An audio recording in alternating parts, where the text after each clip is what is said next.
एक लड़की सुबह 8 बजे अपने घर से बैग लेकर स्कूल के लिए निकलती है। अब वो ना तो स्कूल पहुंचती है ना कहीं और, यानी कि वो अपने प्रेमी के साथ एक ओयो होटल में पहुंच जाती है। अब उसका जो प्रेमी है एक टीचर है। अब टीचर वहां जाकर अपनी तो सही आईडी दिखाता है, लेकिन लड़की की एक फर्जी आईडी दिखाता है होटल मालिक को। अब तो उनको एंट्री मिल गई और वो लोग एक रूम ले लेते हैं।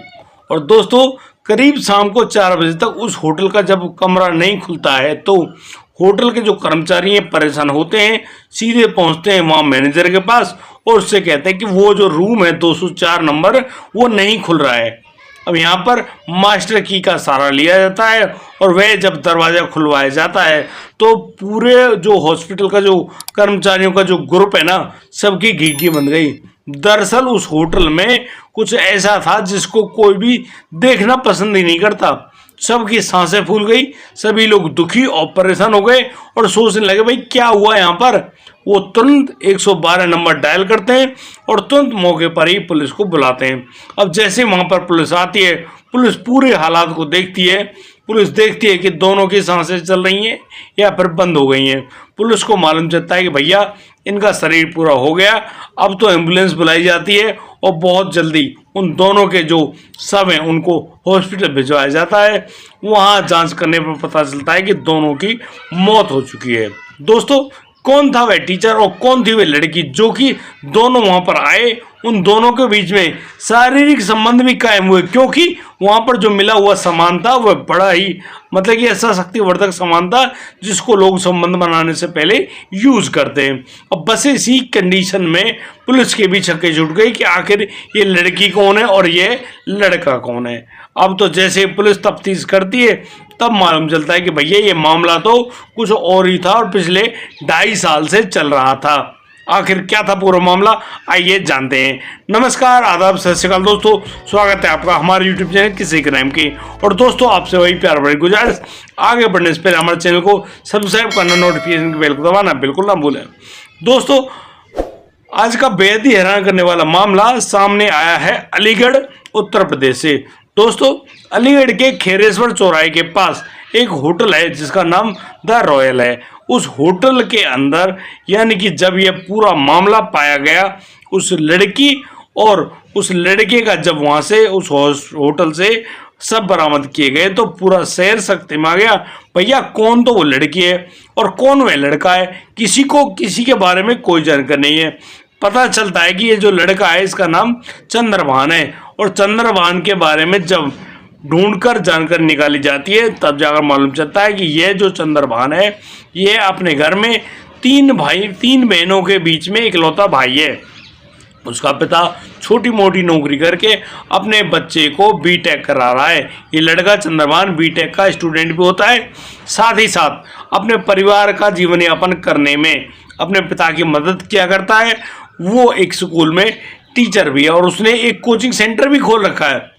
अब यहाँ पर उसका जिस प्रकार से वह काम चल रहा है उसी दौरान यानी कि करीब 2.5 साल पहले उसके पास एक लड़की आती है। इस लड़की का नाम मुस्कान राणा बताया गया जो कि उस फर्जी आईडी में लिखा हुआ है। हम लोग उस बच्ची के नाम को नहीं बताएंगे। दोस्तों, जब वह लड़की उस चंद्रभान की कोचिंग सेंटर में आती है तो यहाँ पर दोनों के बीच में प्रेम प्रसंग चलना शुरू हो जाता है और अक्सर ये लड़की उस चंद्रभान के साथ मोटरसाइकिल पर घुमा फिरा करती है। दोस्तों, जिस प्रकार से उन दोनों के बीच में यह प्रेम प्रसंग चल रहा है, एक दिन उस लड़की के जो परिवार को इस बारे में पता चल जाता है। दरअसल ये जो लड़की है, इस लड़की के जो पिता तो दुनिया में मौजूद है नहीं, उनकी सिर्फ माँ है और माँ एक प्राइवेट कंपनी में नौकरी किया करती है और बस उन्हीं से जो कमाए हुए पैसे उनसे अपना जीवन यापन और उस बच्ची का मतलब कि पढ़ाई का खर्चा उठाया करती है। वह लड़की जो होती है वह 8वीं क्लास की छात्रा होती है। अब आप सोचिएगा जरूर, मतलब कि 8वीं क्लास की लड़की को वह सब कुछ पता है कि कैसे प्रेम प्रसंग होता है, कैसे संबंध बनते हैं, कैसा पूरा मामला चलता है। यानी कि आप सोचो जरा इस बात को कि 8वीं क्लास की लड़की और एक टीचर जिसकी उम्र करीब 26 साल है। भाई साहब, जमीन आसमान का फर्क है। लेकिन नहीं, ये लोग तो इन्हीं कामों को करेंगे। और इसी प्रेम प्रसंग के बारे में जब उस लड़की की माँ को पता चलता है तो वह जो माँ है उस लड़की की कोचिंग बंद करा देती है और कहती कि नहीं, अब तुझे कोचिंग नहीं जाना। लेकिन वह जो लड़का है चंद्रभान, उसी स्कूल का टीचर है। अब यहाँ पर उनके बीच में ये सारी कहानी चलती रहती है। लेकिन यहाँ पर जब एक माँ ने सही कदम उठाया, उस लड़की का मिलना जुलना बंद कराया, तो सिस्टम बिल्कुल ठीक हो जाना चाहिए था। लेकिन नहीं, कहीं ना कहीं वे लड़की और टीचर दोनों एक दूसरे से मिलने के लिए बेताब हुआ करते और उनको लगता कि अब तो उनको घर से भाग जाना चाहिए, एक दूसरे से शादी कर लेनी चाहिए। और शायद इसी मामले में वो लोग आगे भी बढ़ने के बारे में सोच रहे हैं। लेकिन दोनों के परिवार उनको खूब समझाते हैं, तसल्ली से समझाते हैं, कहते हैं कि भैया इस तरह का कोई कदम ना उठाना। और दोस्तों, अब तो तारीख आती है 7 मई की। 7 मई के दिन वह लड़की सुबह 8 बजे अपने घर से निकलती है। वह घर से कहकर जाती है कि स्कूल जा रही है, लेकिन वह घर नहीं पहुंचती है। वह पहुंचती है सीधी अपने आशिक के पास। अब उसका आशिक जो है वह उस लड़की को अपनी बाइक पर बिठाकर सीधे पहुंचता है खेरेश्वर चौराहे। और वहां जाने के बाद उस होटल में, यानी कि जो द रॉयल होटल है, वहां पर जाकर अपनी उस फर्जी आईडी को दिखाकर एक जो कमरा है उसको किराए पर लेता है। अब वो होटल में कमरा लेना मजाक थोड़ी ही है, कुछ ना कुछ तो होगा। यहाँ पर वो कर्मचारी भी, जो होटल के कर्मचारी हैं, वो भी उस लड़की को ठीक ढंग से नहीं पहचान पाते हैं। उस लड़की ने अपना चेहरा कपड़े से ढका हुआ होता है और अक्सर होटल्स में आने वाली लड़कियां इसी प्रकार से अपना चेहरा ढके हुए होती हैं। वो लोग अब उस रूम नंबर 204 में जाते हैं और कमरा अंदर से बंद कर लिया जाता है। अब भाई अंदर क्या हो रहा है उसके बारे में कोई जानकारी नहीं है। लेकिन जब शाम को 4 बजे तक उस कमरे का दरवाजा नहीं खुलता है, तो अब जो होटल के कर्मचारी हैं वो आते हैं और रूम सर्विस के नाम पर उस दरवाजे को खटखटाते हैं। लेकिन उस दरवाजे को खोलने वाला कोई हो तो दरवाजा खोले। काफी देर दरवाजा बजाने के बाद वो लोग मैनेजर के पास जाते हैं। वो मैनेजर को बताते हैं कि जो रूम नंबर 204 है उसमें आया हुआ आदमी उस मनी के दरवाजे को नहीं खोल रहा है। हमने 1,00,000 बार कोशिश करी है, घंटी बजाई है और उसके जो दरवाजा उसको भी खटखटाया है। अब यहाँ पर मैनेजर मास्टर की लेकर आता है और जब उस दरवाजे को खोला जाता है तो सभी की आंखें फटी रह जाती हैं। सभी लोग देखकर हैरान हैं। दरअसल वह जो लड़की है, लड़की अर्धनग्न अवस्था में बेड पर पड़ी हुई है और वहाँ पर वह जो लड़का था चंद्रभान अंडरवियर में, यानी कि उस खिड़की के पास नीचे फर्श पर पड़ा हुआ है। दोनों के मुंह से झाग निकल रहे हैं। अब इस पूरे हालात को देखकर उनके हाथ पैर कांप गए और वो सीधे पुलिस के पास फोन करते हैं। अब पुलिस को जैसे सूचना मिली, पुलिस तुरंत मौका वारदात पहुंचती है और वहां जाने के बाद अब तो उन दोनों के शव को कब्जे में लिया जाता है और उनको, यानी कि पोस्टमार्टम के लिए हॉस्पिटल भिजवाते हैं। हॉस्पिटल में जाने के बाद मालूम चलता है कि इन दोनों ने एक जहरीला पदार्थ का सेवन किया है, जिसकी वजह से इनकी दर्दनाक मौत हुई है। लेकिन उस होटल से कुछ शक्तिवर्धक दवाइयां मिलती हैं, जैसा कि इंसान संबंध बनाने से पूर्व उनका इस्तेमाल किया करता है। यानी कि अब पुलिस को मालूम चल गया कि दोनों ने एक बार तो संबंध कायम किया ही है और ये इस बात की पुष्टि पोस्टमार्टम में हुई। लेकिन लड़की की उम्र कम होने की वजह से इस बात को छापा नहीं गया। अब उन दोनों के बीच में जो स्थिति बनी होगी उसको तो राम जाने, क्योंकि अब यहाँ पर कोई जीवित है नहीं। लेकिन यहाँ पोस्टमार्टम ये बात बताती है कि इस लड़की की मौत होने से करीब आधे घंटे बाद इस जो लड़के की जान गई है। यानी कि दोनों का टाइम पता चल गया कि कब किसने प्राण छोड़े हैं। अब जिस प्रकार से ये कहानी सामने आई, अब उस लड़की की माँ को भी वहाँ पर बुलाया जाता है और उससे जब उस लड़की की शिनाख्त करवाई जाती है तो भाई उस माँ का रो रो कर इतना बुरा हाल, भैया मतलब कि वो बात नहीं बताई जा सकती। बहुत ही बुरी तरह से रो रही है एक माँ।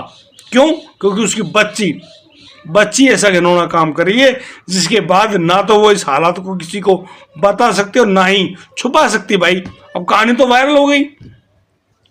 वो जो माँ है बार बार दुखी और परेशान है कि काश वो 2.5 साल पहले इस लड़की के हालात को पहचान जाती तो आज उसको ऐसे हालात नहीं देखने पड़ते।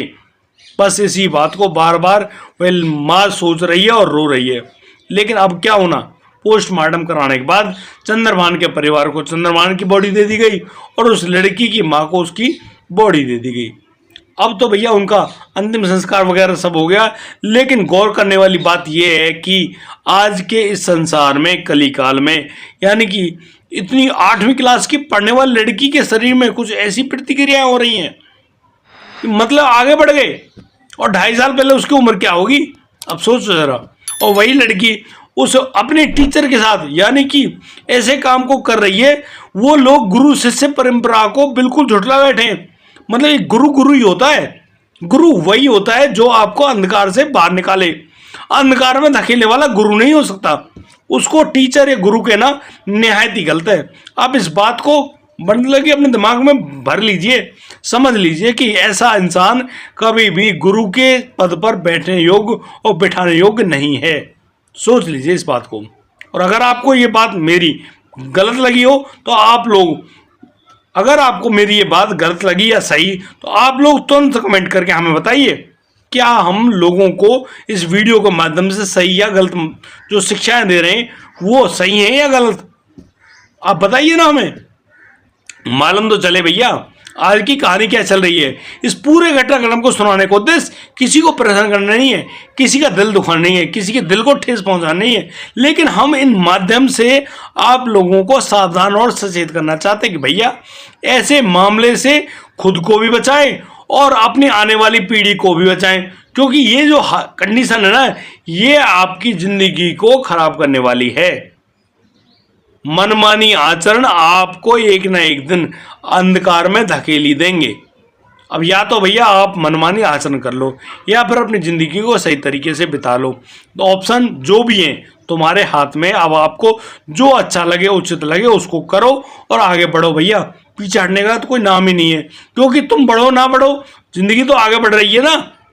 जो हमारी उम्र है ना दिन प्रतिदिन कम होती जा रही है। आज सांसें चल रही हैं, ये शरीर भी आज तुम्हारे सामने बोल रहा है, कल नहीं बोलेगा, पक्का नहीं है भैया। किसी दिन हो भी सकता है कि ऐसे ही वीडियो बनाते बनाते सीताराम हो जाए, कोई मालूम नहीं है। इसीलिए मैं बारंबार इसी बात को कह रहा हूँ, भैया अपने मनमानी आचरणों को सही कर लीजिए। अपने जैसा भी तुम्हारा समाज में व्यवहार है उसको सुधार लीजिए, ताकि आपकी ज़िंदगी बड़े ही अच्छे श्रेष्ठ तरीके से बीतती रहे। और यदि मेरी बात आपको बुरी लगी तो भैया कमेंट करके लिख के तो बताओ, शायद हम लोग अपने आप को सही करने की कोशिश तो करें, या फिर आप अपना नाम और अपना पता लिखकर बताएं, ताकि हम अगली वीडियो में आपका नाम ले सकें, बता सकें कि आप हमें देखते हैं, समझते हैं, हमारी कई बातें आपको अच्छी लगती हैं, बुरी लगती हैं। हम कुछ तो बताएंगे लोगों को कि हमारा ये जो प्रयास है गलत है या सही। लेकिन दोस्तों इस हृदय की संवेदनाएं उन परिवारों के साथ जरूर है। दोस्तों आज के लिए सिर्फ इतना ही, अब दीजिए मुझे इजाजत, मिलता हूं कल, लाता हूं एक और अनोखा मामला। तब तक के लिए आप बढ़िया रहें, बेहतरीन रहें, अपना और अपने परिवार का बखूबी ख्याल रखते रहें। जय हिंद, जय भारत।